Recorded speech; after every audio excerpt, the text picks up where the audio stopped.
Hey guys, it's Willie from SmartPath. Wanted to talk a little bit about kind of a nerdy security topic. I'll try to make it as non-nerdy and easy to understand as possible.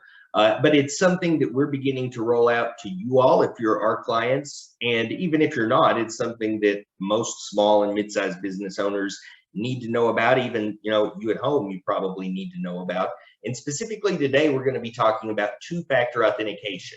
Two-factor authentication is something that a lot of you all are probably familiar with, maybe even if you don't know that you're familiar with it.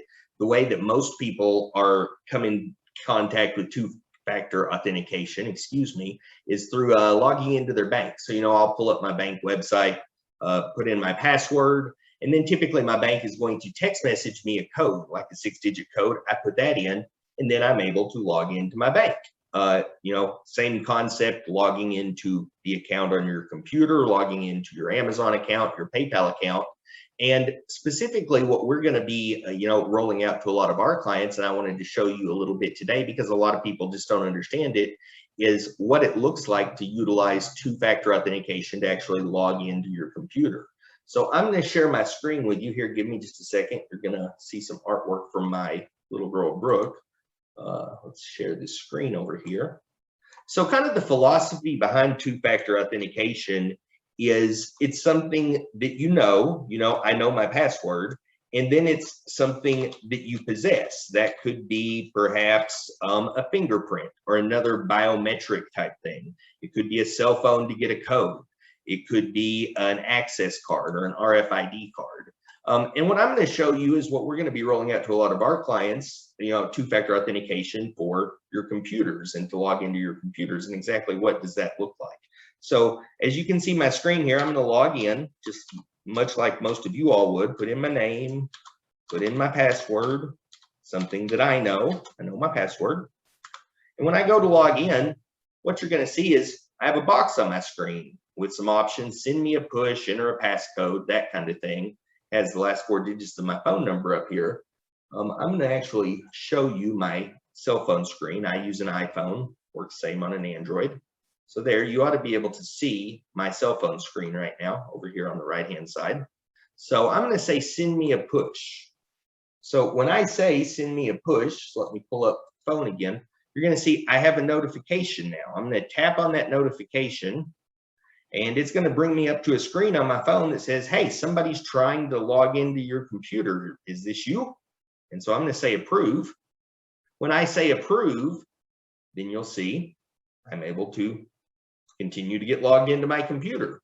And there, it's two factors of authentication. I entered my password, something that I know, and it sent me something to approve on my phone. That's what a lot of our clients are going to be seeing rolled out in the near future.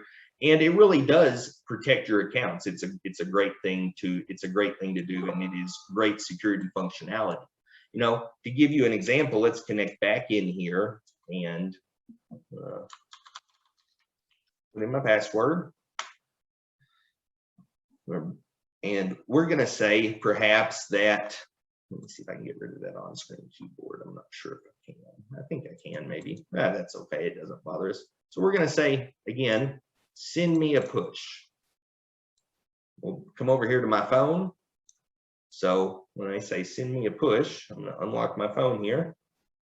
And we'll pretend this wasn't me. I'm sitting at dinner and I get this notification. Well, I can just simply say deny. And it seems fraudulent. It was a mistake. We'll say in this case that it was a mistake.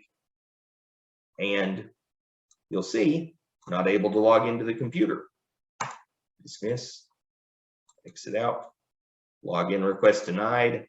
I can't get in. So I knew the password, but I couldn't get in because I didn't authorize it on my second form of authentication using my phone. So some common questions, that we see a lot of times and that we get, I'm going to close out of this for you, but a lot of common questions and things that we see a lot of times are, well, what happens if my computer's not connected to the internet? That's kind of accounted for. You do have an offline code you use when you're not connected to the internet, so you can receive that notification. Another question we get is, well, if I lose my phone, does that mean I can't log into my computer? And that's not the case either. But we typically are able to set up where the notifications can go to a cell phone or to an email account or to another device.